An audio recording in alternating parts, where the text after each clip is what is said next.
విశాఖ పోర్టులో పట్టుబడిన డ్రగ్స్ వ్యవహారం రాజకీయ దుమారం రేపుతుంది. దేశంలో ఎక్కడ డ్రగ్స్ దొరుకుతున్నా ఏపీతో లింకులు వెలుగు చూస్తుండటంతో పెద్దల అండతోనే బిజినెస్ జోరుగా సాగుతున్నట్లు స్పష్టమవుతుంది. తాజా డ్రగ్స్ దిగుమతి వెనుక వైసీపీ నేతల హస్తం ఉందని జనసేన, టీడీపీ ఆరోపిస్తున్నాయి. వైసీపీ దీనికి గట్టిగా కౌంటర్ ఇస్తూ మత్తు బిజినెస్ నడుపుతున్న వాళ్లకు సహకరిస్తున్నది టీడీపీనే అంటుంది. ఈ ఆరోపణలు, విమర్శలు గమనిస్తే డ్రగ్స్ బిజినెస్ కు పార్టీలకు అతీతంగా నేతల నుంచి, అధికారుల నుంచి సహాయ సహకారాలు అందుతున్నట్లు భావించాల్సి ఉంటుంది.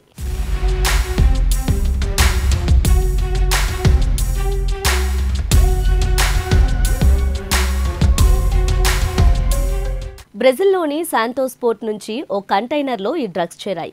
ఇంటర్పోల్ సమాచారంతో సిబిఐ అధికారులు వైజాగ్ పోర్టులో కంటైనర్ను ఈ నెల 19న చెక్ చేశారు. కంటైనర్లో 25,000 కేజీల డ్రైడ్ ఈస్ట్ బయటపడింది. ఒక్కో ప్యాకెట్లో 25 కేజీల ఈస్ట్ ఉన్నట్టు ప్యాకెట్లు 1000 ఉన్నాయి. శాంపిల్ సేకరించి నార్కోటిక్ టెస్ట్ కిట్లతో పరీక్షించగా నల్లమందు, మార్పిన్, కొకైన్, మస్కలిన్ వంటి నిషేధిత మత్తు పదార్థాలు ఉన్నట్లు తేలింది.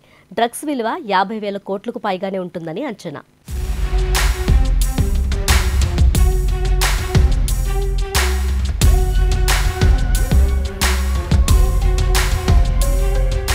డ్రైడ్ ఈస్ట్ కంటైనర్ను సంధ్య ఆక్వా ఎక్స్పోర్ట్స్ కంపెనీ దిగుమతి చేసుకుంది. డ్రగ్స్ పై కంపెనీ ప్రతినిధులు పొంతనలేని సమాధానాలు చెబుతున్నారు. తొలిసారి రొయ్యల మేత కోసం ఈస్ట్ తెప్పించుకున్నామని, అందులో మత్తు పదార్థాలు ఉన్న సంగతి తమకు తెలియదని అంటున్నారు.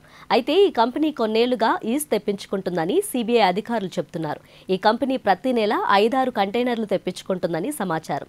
సంధ్య ఆక్వా కోవిడ్ సమయంలో సీఎం సహాయ నిధికి 50 లక్షల విరాళం అందజేసింది. విశాఖ పోర్టులో సిబిఐ అధికారులు తనిఖీ చేస్తున్నప్పుడు రాష్ట్ర ప్రభుత్వ అధికారులు అడ్డుకోవడంపై పలు అనుమానాలు వ్యక్తమవుతున్నాయి.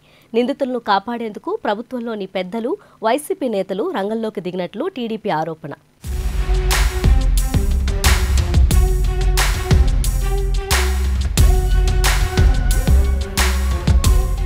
సంధ్య ఆక్వా కంపెనీ ఎండీ కూనం వీరభద్రరావుకు, అతని కొడుకు కోటయ్యకు టీడీపీ నేతలతో సన్నిహిత సంబంధాలున్నాయని వైసీపీ ఆరోపిస్తుంది. టీడీపీ లీడర్లు దామచర్ల సత్య, రాయపాటి జీవన్, లావు శ్రీకృష్ణదేవరాయలు కూనం ఫ్యామిలీకి దగ్గర వాళ్ళని అంటుంది. మాజీ ఎంపీ లావు శ్రీకృష్ణదేవరాయలు మొన్నటి వరకు వైసీపీలో ఉండి ఇటీవలే టీడీపీలో చేరారు. ఏపీ బీజేపీ చీఫ్ పురంధేశ్వరి బంధువులకు కూడా కూనంతో సంబంధాలు ఉన్నట్లు ఆరోపణలు వస్తున్నాయి.